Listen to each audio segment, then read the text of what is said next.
Hi எல்லாருக்கும் வணக்கங்க. Welcome to Edmatics plus. இந்த வீடியோ வந்து இப்போ ரீசெண்டாக ஸ்பெஷல் டெட் எழுதின ஆசிரியர்கள் அனைவருக்கும் தான். ஜூலை 4 அண்ட் 5 தேதிகளில் நம்ம வந்து தமிழ்நாடு ஆசிரியர் தகுதி தேர்வு, அதாவது டெட் பேப்பர் 1 அண்ட் பேப்பர் 2 தேர்வுகளை வந்து நீங்கள் எழுதியிருந்தீங்கன்னா கண்டிப்பாக இந்த வீடியோவை நீங்கள் பார்த்தே ஆகணும். ஏன்னா டிஆர்பி ரொம்ப இம்பார்ட்டண்ட்டான ஒரு நியூஸ் வந்து சொல்லியிருக்காங்க. அதாவது தேர்வு எழுதிட்டு வெளியில் வந்த நிறைய ஆசிரியர்கள் ரொம்பவே கவலையோடையும் அதிர்ச்சியோடையும் சொன்ன ஒரு விஷயம் என்னென்னா, என்னப்பா இது கேள்விகள் எல்லாமே நாங்கள் நினச்சி கூட பார்க்க முடியாத அளவுக்கு ரொம்ப டஃப்பாக இருந்துச்சு அப்படின்னு சொல்லி.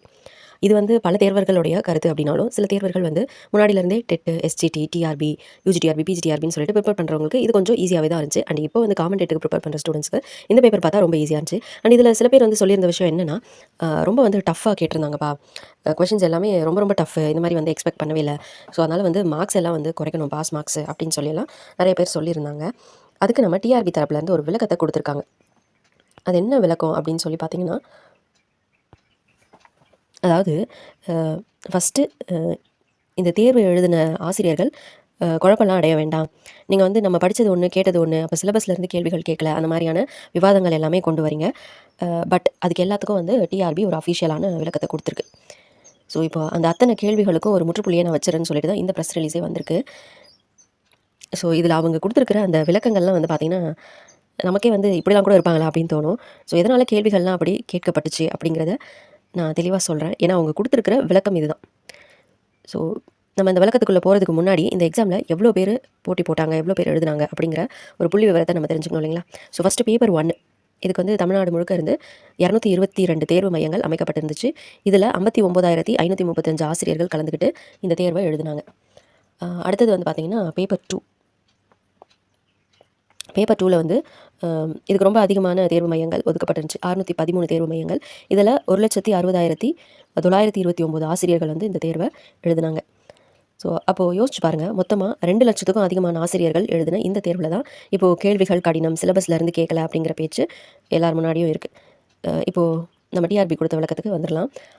நம்ம டீச்சர்ஸ் மத்தியில் கேள்விகள் கடினமாக இருந்துச்சு அப்படின்னு சொன்ன உடனே டிஆர்பி என்ன தெரியுமா சொல்கிறாங்க, நாங்கள் விதிகளை மீறி சிலபஸை தாண்டி எந்த கேள்வியுமே கேட்கல அப்படின்னு அவங்க அடித்து சொல்கிறாங்க.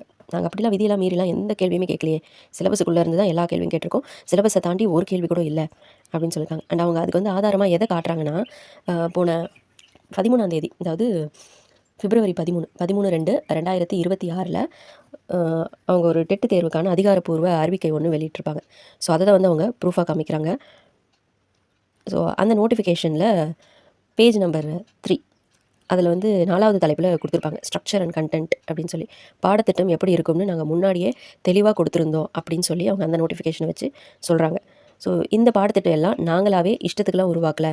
அந்த பாடத்திட்டம் எப்படி வந்து உருவாக்கப்பட்டிருந்துச்சு அப்படின்னு பார்த்தீங்கன்னா, நவம்பர் 11, 2011, அதாவது நவம்பர் 15, 2011 அன்றைக்கி வெளியிடப்பட்ட அரசாணை 181ல் கல்வித்துறை விதிகள் படி தான் இது அமைக்கப்பட்டிருக்கு. அது மட்டும் இல்லாமல் மத்திய அரசினுடைய national council for teacher education, NCTE, இதனுடைய வழிகாட்டுதல்களையும் நம்மளுடைய மாநில சிலபஸ், அதாவது SCRT, state council for education research and training, இவங்க வழங்கின அந்த பாடத்திட்டத்தின் அடிப்படையில் தான் கேள்விகள் எடுக்கப்பட்டிருக்கு அப்படின்னு சொல்லி சட்டப்பூர்வமான விளக்கத்தை டிஆர்பி முன்வைக்கிறாங்க. ஸோ இப்போ அவங்க எல்லாருக்குமே ஒரு கேள்வி வரும், எல்லாமே ஓகே, சிலபஸ் படி தான் எழுதுனாங்கன்னா அப்புறம் ஏன் கேள்விகள் அவ்வளோ டஃப்பாக இருந்துச்சு? அங்கே தான் டிஆர்பி இன்னொரு ஒரு முக்கியமான ட்விஸ்ட் வச்சுருக்காங்க. அறிவிப்பில் அவங்க கொடுத்துருந்த அந்த ஆங்கில வரிகளை இப்போ நான் உங்களுக்கு வாசித்து அதுக்கான அர்த்தம் என்ன அப்படின்னு சொல்லி சொல்கிறேன்.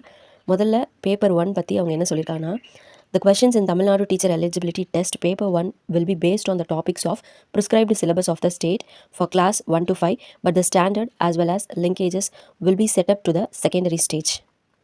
ஸோ அதாவது இதோட எளிமையான விளக்கம் என்னென்ன, அர்த்தம் என்னென்னா, கேள்விகள் என்னவோ 1 to 5ஆம் வகுப்பு வரை உள்ள பாடத்தலைப்புகள்லேருந்து தான் கேட்கப்படும்.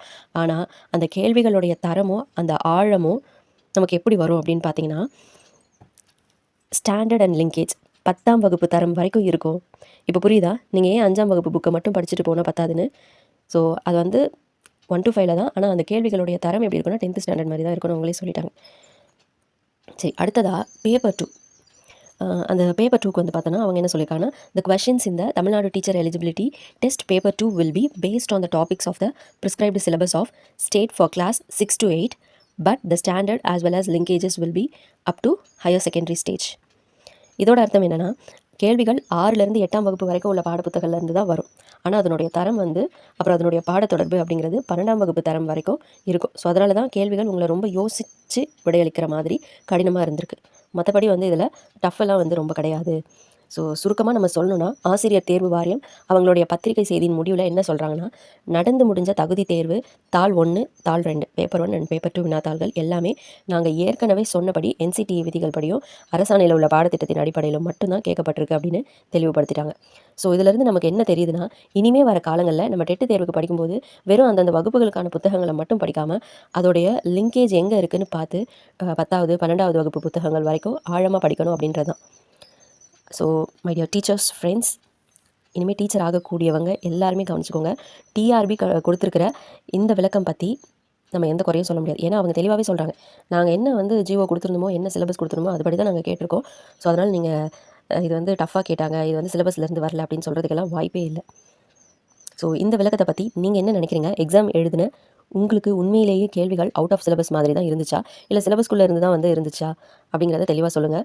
அதே போல் அந்த தரம் உயர்த்தி கேட்கப்பட்டிருந்துச்சு அப்படின்னு நீங்கள் நினைக்கிறீங்களா, இல்லை எனக்கு ரொம்ப சிம்பிளாக தான் இருந்துச்சு நீங்கள் நினைக்கிறீங்களா? ஸோ உங்களுடைய பதில் எதுவாக இருந்தாலும் கண்டிப்பாக கமெண்ட் பாக்ஸில் மறக்காமல் சொல்லுங்கள். இந்த வீடியோ உங்களுக்கு தெளிவான தகவல்களை கொடுத்துருக்குன்னு நினைக்கிறேன். அண்ட் உங்களுக்கும் தெளிவாக புரிஞ்சிருக்கணும்னு நம்புகிறேன். இது மாதிரி தமிழ்நாடு அரசோட கல்வி மற்றும் வேலைவாய்ப்பு செய்திகளை உடனுக்குடன் துல்லியமாக தெரிஞ்சுக்க நம்ம சேனலை சப்ஸ்கிரைப் பண்ணிக்கோங்க. இந்த வீடியோவை உங்களுடைய ஆசிரியர் நண்பர்கள் அனைவருக்கும் பகிர்ந்து கொள்ளுங்கள். தேங்க்யூ.